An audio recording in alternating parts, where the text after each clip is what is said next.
It's the Bill and Scott Cubicle Show with Billy the Kid and Scott Tang. Cubicle Show. Cubicle Show. Cubicle Show. Cubicle Show! It's the Bill and Scott Cubicle Show. Kind of. It's the Bill and Scott Cubicle Show. Yeah! I didn't know if you were going to go with kind of again. Kinda.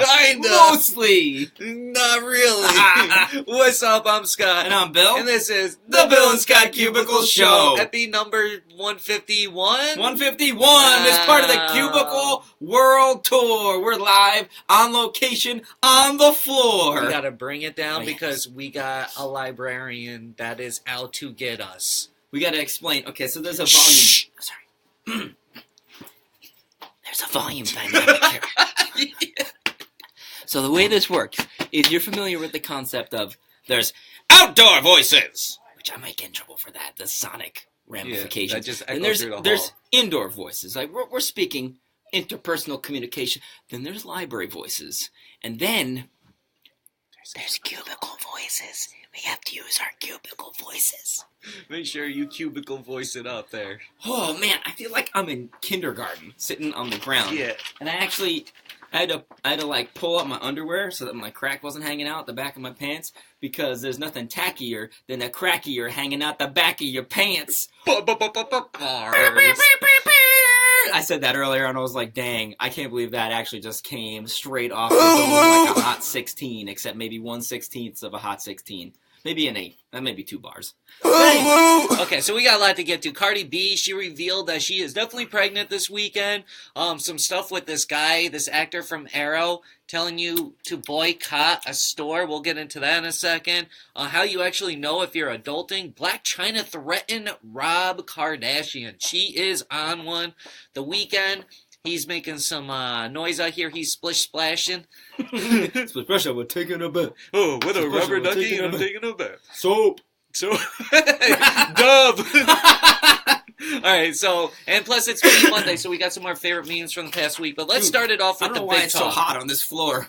Right? But I need to take my jacket off. So let's start it off with Cardi B, the big news that is going everywhere. So Cardi B revealed that she was pregnant on Saturday Night Live. Wow, that was good. I'd stay woke. She went out, did her song Be Careful, and she was wearing a nice dress, and then when they, zoomed out from the up-close view, it revealed... Ooh, there it is. Everything we already basically knew. Young Offset. He is on a set. Little baby B. Little baby Offset B. So Cardi B, and the B stands for baby, because we making baby moves. Also, after she got done performing on Saturday Night Live, she was finally relieved. She was so happy that she finally let everybody know, because she's been keeping the secret for like over a month now. So here's a quick little video of her 2 months at least. Being like, happy about it after her performance on Saturday Night Live, after this reveal.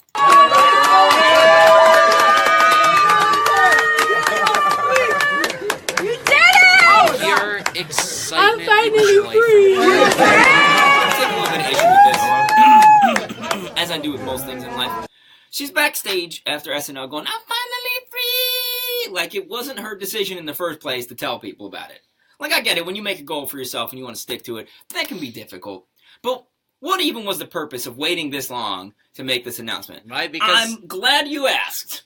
Oh, go ahead, what do you think it is? Because it helps with the album, it's the promotion. Yeah, that's it. Okay. She wanted to save the announcement for the weekend she released the album, so people will be talking about her baby bump, so people will be like, Baby B, Cardi B, new album, let me listen to that. Making baby moves. So, here's the thing. I want to point out another thing about this. How dare you? How dare anyone say that this bump, that this belly, is pregnancy confirmed? Did she ever say the words, I am pregnant? Oh my God. No, she did not. Wow. How do we know? Is this the new cubicle location? Oh, yeah. G-Dog! G-Dog. This Cubicle World Tour. I'm actually quite, other than the fact that I'm uncomfortable, I'm actually quite comfortable down here. Yeah, it's not that bad. Well, you see, now you're going to annoy me because you're closer to me. Are we really? I don't know. Mathematically, we'd have to get a tape measure and figure out which one we're closer to. Complaints. Now, yeah. It's tough being in a library, working in a library. It is. Well, do we have 2 librarians on our case now? No, we do got 2 librarians. We have the librarian and the superintendent. Shh. Okay. But anyway, how do we know that she didn't, for instance, just swallow a basketball before she went and performed? Right? Who are we to make assumptions about her body? She has not said, I'm pregnant. All right? Offset hasn't said she's pregnant. He's excited about to start the next chapter in their life. She says, I'm so relieved. She's talking about a baby she could be adopting. How do we know? Remember the famous quote, let me fat in peace? How are we? All I'm saying is that you can't make assumptions about people's body. You can't body shame or belly shame. And I feel like all the speculation borders on that. So let's be careful, okay? No, you're right. No, she never did say that, I'm obviously kidding. She's expecting. But she actually never did say the word. And anything, she hasn't tweeted it. She hasn't said it. She didn't say it on SNL. She didn't say, I'm glad everyone knows I'm pregnant. She said, I'm finally free. Free to do what? Swallow an entire watermelon? Like whole? Look at that thing. Do we know that's a baby? No. I'm pointing at it. They can't see me pointing at it. We're not sure it's a baby until the baby pops out. What if she's just really backed up and she's got to take the biggest poo-poo of all time? Exactly. That might break a record. All right, well, anyways, so we also got Blac Chyna out here threatening Rob Kardashian. She is wilding out. So basically, the whole incident went down last week with her taking a baby stroller and trying to swing Dream around in it and attack somebody else and whatever the allegedness is. Well, now, where is this sheet at here? She says Blac Chyna is ready to fight Rob Kardashian to keep things status quo when it comes to the custody of Dream since their Six Flags stroller incident. So Chyna's lawyer basically says Blac Chyna and Rob have a valid custody agreement in place, and Chyna protecting her daughter shouldn't affect it in any way, except when you put your daughter in harm's way. Protecting your daughter? Gee willikers. Like, that's protecting your daughter? So anyways, yeah. She's like, yo, you're not taking my kid, but I really do think, if Rob really wanted to, he's got the money. He could get the lawyers, and he could take her down. Well, we know this is Blac Chyna's dream, because we're still talking about her. I could, it's lay back. It's the double dream, because Dream is the baby. Yeah, you know what? It's not bad. But it's Dream is the baby, and the dream is alive for Blac Chyna because she's still relevant. Because she's a terrible mother, which is a sad state of affairs. But that's what we're working with here. No, she's a great mom, dude. What do you mean? You know what I think? You know who I think is going to be a great mom? Cardi B, assuming she's really pregnant. Because, again, not confirmed. I do too. I think she's going to be a good person. I like Cardi B a lot. I'm not going to lie. I like her personality. I don't like her personality. I find it to be very annoying. But I do think it's effective. I think, as I was saying before the show, I think that 70% of what we see is a character that she's playing, that she knows the public, eats up, and I think she's like a good wrestler. She takes her personality and amplifies it. That's what I think she's doing. Yeah. She's on level 50, and she's just turned all the way up. And I think the way, like I've said many times before, I think the way you get to this level that she's on right now is by being smart and with attention to detail, and that's how that's what goes into good parenting. Also, we were talking a little bit before. Who will last longer, Cardi B or the Migos? I'm going to let you break this one down because you changed my mind. Because I originally said Migos. And I said, I think Cardi B will be around a lot longer than the Migos for one simple reason. She never really had the stimulus. She never had a Drake stimulus package. She never had a Childish Gambino notary. None of this ever happened to her. She came up off her own personality. Migos come out, Versace. It doesn't go anywhere really until Drake hops on it. That puts them on the map. They start to get noticed. People start to like them as a group. And then, all of a sudden, Childish Gambino during the Oscars or Golden Globes last year. Shouts out Bad and Bougie, brings them to a whole nother level. Cardi B never had that. Yeah, everybody this past weekend was shouting out her album, but that's just because they're trying to ride Cardi's wave. Also, in the Migos, Quavo's no longer the main guy. It's Offset now. Why? Because of Cardi B. Oh, man. Detective skills. That's all I got to say about that, my friends. All right, so before we get into the how you know you're adulting thing, we got to talk about this Target incident. Okay. I'm going to let you take point on this. So this dude from that television show, Arrow. John Barrowman, who played the villain in the first season and in a couple of It's a subsequent superhero seasons. show if you're not familiar with Arrow. It's like a level C superhero. All right. Well, anyways, he goes into Target this weekend and he wants to buy a T-shirt and a grooming set for a homeless man. Well, when he goes do this, Target tells him that he is not allowed to buy stuff for a homeless man. So then he goes out of the store later on and he's like, yo, Target did this and that, and it's wrong that you tell me who I can buy for and how you're going to treat this person because they're homeless, and if you don't change your policies, I'm going to get on here and tell everybody to boycott your store, to stop going to your store. Now, listen, I agree. The whole thing with the homeless thing and not allowing that's messed up. But what I hate is when people tell me to stop going somewhere because they had a bad experience. Just because you didn't like it doesn't mean that I don't like it. And just because of one incident happened doesn't mean I'm going to necessarily stop going to all the stores, because it could have been an isolated incident. How do you know it just wasn't the people in that store? I'm not going to blame all 5 million of the stores throughout one state. That's a fair point. You know what I mean? So it's like, so stop getting on here telling me to boycott it. Like, who do you think you are? Just because you're a celebrity, you think you can get on somewhere and tell me to boycott something? Like, get down off your freaking little, your real box.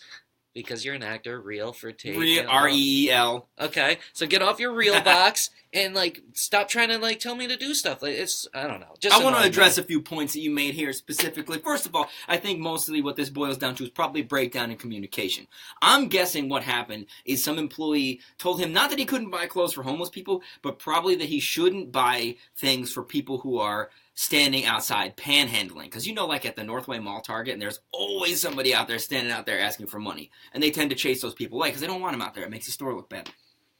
Second of all, even if it was somebody telling him the explicitly, like, don't buy clothes for homeless people, that's not Target's policy, I'm sure. That was probably one rogue employee with a bad attitude making a bad decision. Now, as for the thing about telling people where they should go and what they should do, personally, I love to put places on blast when I have bad experiences. And I don't really care what you do with that information. If you want to keep going there, if you want to stop, well then, frankly, my dear, I don't give a damn. But anyway, so I want to tell this story that I had. I had an experience at a local fast food taco establishment. I won't call them out by name. I don't think they advertise with us anymore. But just in case they start doing it in the future, I won't call out this fast food taco establishment by name. But I went there, and I'm like, I get a box meal, right? And I ask if I could substitute the burrito for a crunchy taco. Same price. And I knew the answer is no, because I know that you can't put it in the computer to substitute it that way. So I have a plan, right? I'm like, I asked the girl, I'm like, hey, can I substitute a crunchy taco for a burrito? She's like, no, we can't do that. I was like, okay, so in that case, can I get my burrito with no beans and in a crunchy shell? And she looked really confused. Like, clearly no one had ever hit her with this question before. But like I said, this is like Ocean's 14 right here. I got a plan.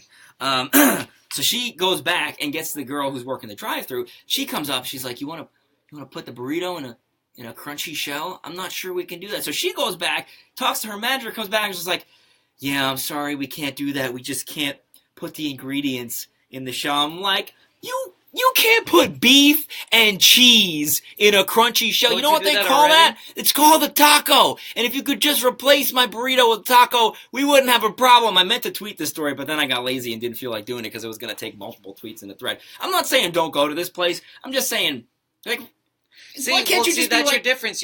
Listen, it's fair to voice your frustration. But just because you have a problem, don't stop trying to tell me to go somewhere. Yeah, sure. That's okay. I see. I just want to, I get it. You can't put it in the computer. The computer will not allow you to replace burrito with taco. But just holler at the back and be like, yo, instead of a burrito, give this guy a taco. You're not losing any money. It's the same price. Well, because they can't. They have to mark off that it was soft and not hard. Okay, with inventory issues. Yeah. I got it. Yeah. We can't physically put beef and cheese in a crunchy shell. They should have said inventory issues. They should have been real with you. All right, so The Weeknd, his album is expected to debut at number 1, My Dear Melancholy. It already did debut at number 1. Cardi B is expected to debut at number 1 this week, but this past week's number 1 album, 169,000 copies sold. Nice. So this album is 6 tracks long. It's technically an EP, but they're also calling it an album. It's the first album it's the shortest album by track number to debut at number 1 since 2010, when Glee, The Music Journey to Regionals, also debuted at number 1 with 6 tracks. Weeknd definitely did some big stuff right here. Now, subject-wise, this album from The Weeknd focuses on his relationships with Selena Gomez and Bella Hadid, and his heartbreak and heartache and all his pain. I just feel like it must be really... And he basically also said in it, I guess, that he would have gave a kidney to Selena. Yeah, yes, that was... He did make that point. Somebody said that he was just doing that to get attention because, being her boyfriend, maybe he thought about getting checked out, but it never obviously went that far. I don't know if that's true or not, because this is one of those, a source says, so we don't even know who's saying this. But I just feel like it must be really nice to be an artist and to be able to put your feelings and your emotions and your heartbreak and your pain into music, and have not only have people say that it's good, but actually pay you to do it. Because when that happens to us, like normal people, it's just like, why is your Twitter so depressing now? Yeah, shut up. Yeah, like nobody cares. It's amazing how invested people are in the lives of people who are already famous. But if you're not already famous, feelings don't and matter. that's why a celebrity can tell you to stop doing it, and people will fall in line like a bunch of sheep. It sounds like a bunch of sheep. This is... I can't move the mouse because we're on the floor. There we go. God's plan. Maybe that's not right. Maybe the proper one would be this one. A wrinkle in time. All I know is that when my heart's broken, this is what God's doing. Oh. And last night at WrestleMania, The Undertaker defeated... And his name is John Cena! Okay, so we got one last thing to talk about before we show our memes and we get out of here. Anything else about the Weeknd album, though? No, that's it. Okay. How you know you're adulting as a millennial? Here we go. A recent survey of millennials No. classified or broke down the top 10 ways that you are adulting. And the number one is, you know what number one way you can adult is? Take a stab at it. By paying bills. Close. Number one is having a steady job. Bless you. Then the rest of the top 10 are in order: being financially independent, paying a bill on your own, that was number 3, paying a mortgage or rent on your own, number 4, number 5, paying for your car on your own, then making a budget, filing your taxes, cooking your own meals, I'm not adulting, moving out of your parents' house, and being on time for work. The thing that I think is particularly magical about this is that showering regularly just missed the list. Wow, it didn't even... Wow, interesting. But I think that's kind of probably a good thing, because that should not be a thing that only adults do. Right? Like, I think that's even kids should shower? Yeah, it's not an adult Teenagers? thing. That's a human issue. That's a not stinking. Yeah. That's something you should just take a shower every day. Splish, splash. If you're one of those kind of people that has gotten yourself ducky, into the in the bath, splish, splash. Oh, we brought it all back around. Ducky in the bath. Just take a shower regularly. Do the sniff test. Bath, soap. If you stink, take a shower. Splish, splash, taking a bath, rubber, ducky on my lap. On my lap. Oh, yo, you barred him up right there. Okay, so it's Meme Monday. It's time to reveal our memes of the week. I'll go first since Bill really loves his. Mine is because I'm just in this mood lately of I just hate people. Okay. Right? I don't want to make new friends. I don't want to do anything because everybody's just annoying me. It looks like it's you and John Barrowman.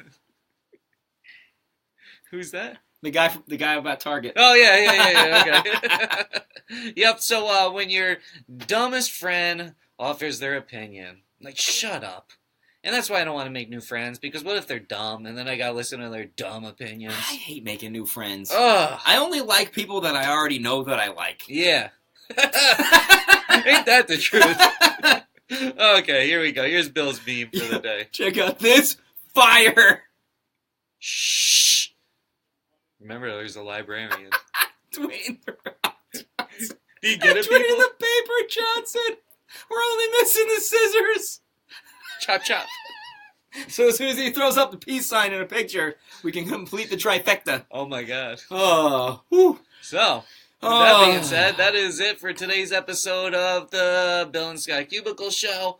You can catch us Monday through Thursday on the Jams Facebook page at 10:30 Eastern Time. Because that's the only time zone that... Ooh! That we got chatters. Hold Get on. it? That chatters? Because it's Chad, and he's the pun... We're on the Cubicle World Tour, so you never know where we're going to be doing the Cubicle Show from next. We're on the run from the librarian. It's kind of like where in the world is Carmen Sandiego, except backwards. Oh, there he goes. He goes downstairs into the Cubicle Show basement. Oh, that's right. Or over here.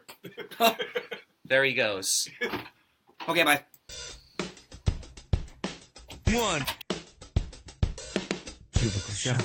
Cubicle Show. Cubicle Show. Cubicle Show! That's what I'm talking about, boy! Bill and Scott Cubicle Show. Yeah? Bill and Scott Cubicle Show. Yeah! Bill and Scott Cubicle Show. It's the Bill and Scott Cubicle Show. It's the Bill and Scott Cubicle Show. It's the Bill and Scott Cubicle Show. Cubicle Show. Cubicle Show. Cubicle Show. Cubicle Show. Not a rectangle show. Not a triangle show. Not a pyramid show. It's a cubicle show. Bill and Scott Cubicle Show. Yeah? Bill and Scott Cubicle Show. Yeah! Cubicle Show. We just got 1. Boy!